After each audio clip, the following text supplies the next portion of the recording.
Hi everyone, so this is my vision board. I hope it's not too much of an insult to the eyes on my colourful duvet cover as well. But yes, so aside from work, the two other sections I chose were mental health and personal growth. I thought initially that I didn't really have anything on here to do with work, but I think that actually, seeing as I'm not entirely sure what I want to do next, all of these words are probably things that I would want to feel in my next career and take with me in my next career. So there probably are actually quite a good foundation into thinking about what I might want to do next. So I guess I'll just take you on a little tour.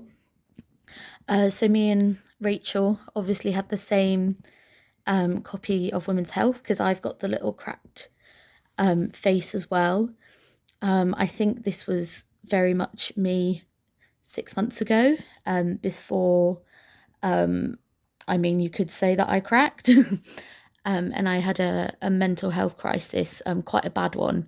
But leading up to it, this was very much me. I almost compensated for what was going on in my head by just being like super happy, chatty, almost like manic, probably, when some people would talk to me just to try and get through what was going on. So I guess that one's a little reminder. Um, I think this phrase is probably the most important to me. I feel like I've worked too hard in my career in TV. And I just really don't think I needed to, or I should have had to have worked so hard and made, some of the sacrifices I have and got back from like 75-hour weeks on location, just feeling completely hollowed out. So my next job, I definitely want to work smarter, not harder. Um, I picked out this picture just because I felt like she was walking with a bit of purpose. I guess that's what I would like. I'd like to feel very purposeful when I go to my next job. Um, Sleep your best sleep. I think that kind of speaks for itself. I always find that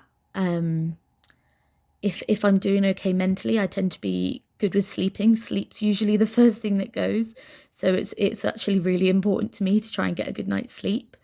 Um, and at the moment, I'm doing fairly well, so I'm sleeping like a toddler again.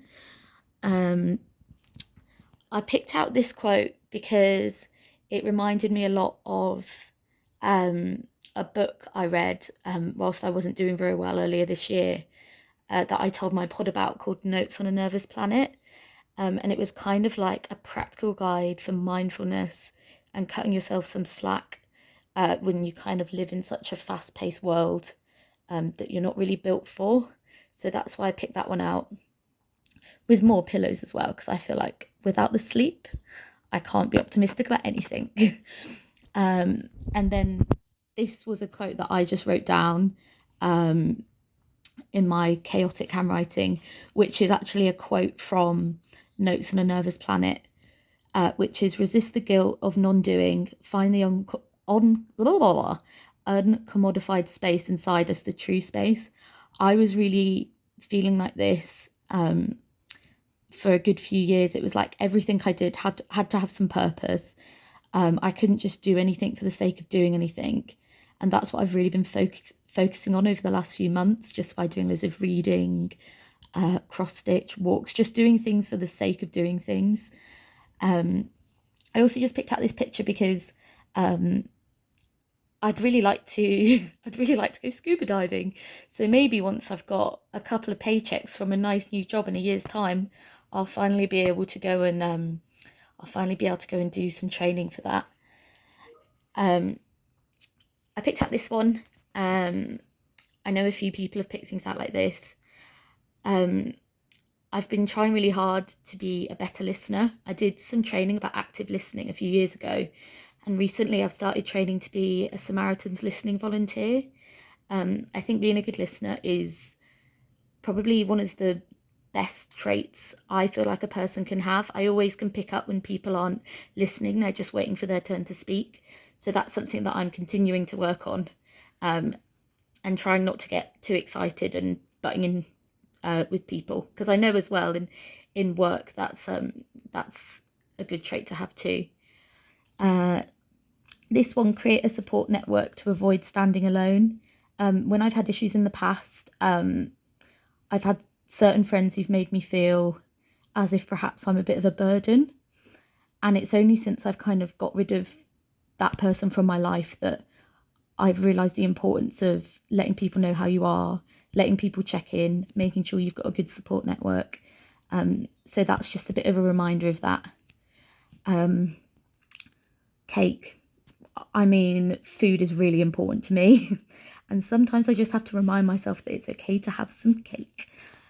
A picture of Billy Porter. I feel like that doesn't even need an explanation. As such a cool person. And someone who's just unapologetically themselves. And I've also listened to some podcasts that they're in, and their advice about hard work is really, really interesting, and it's insane how hard they've worked to get to where they are. I guess these ones are more about mental health. This was a quote that I cut out of a magazine that I was sent by OCD UK. I'm a long-term sufferer. I think I have to call it sufferer of OCD. And this kind of relates to, so with OCD, you can get really severe intrusive thoughts, which were a massive issue for me earlier this year. And it's almost like if someone says, well, just stop thinking about them, or stop thinking about the pink elephant, you're just going to think about the pink elephant. But I like to think that I'm in recovery and I'm doing an awful lot better. And I don't feel as if it's controlling me so much anymore. But it's peaks and troughs. So yeah, that's just a reminder. Up here, I had a quote underneath here originally, and I thought it was possibly a little bit wanky. I think if that's the appropriate word. And it didn't, when I looked at it for a few days after I'd finished the board, I was like, this doesn't actually resonate with me properly. So I went to see a film the other day called Everything Everywhere All at Once, and I haven't had such a kind of emotional reaction to a film in a long time. And I just thought, instead of this pretentious quote I had underneath, I'd put a quote from the film in there. It's a really, really great film, and it's all about kind of finding meaning, even when everything can seem a bit nihilistic. So yeah, I guess that's my board. I feel like I've been wittering on for a long time. I could possibly add a few things in there, and I've got like a few like different kind of more self-explanatory statements that I didn't feel like I needed to explain. But yeah, that's my board.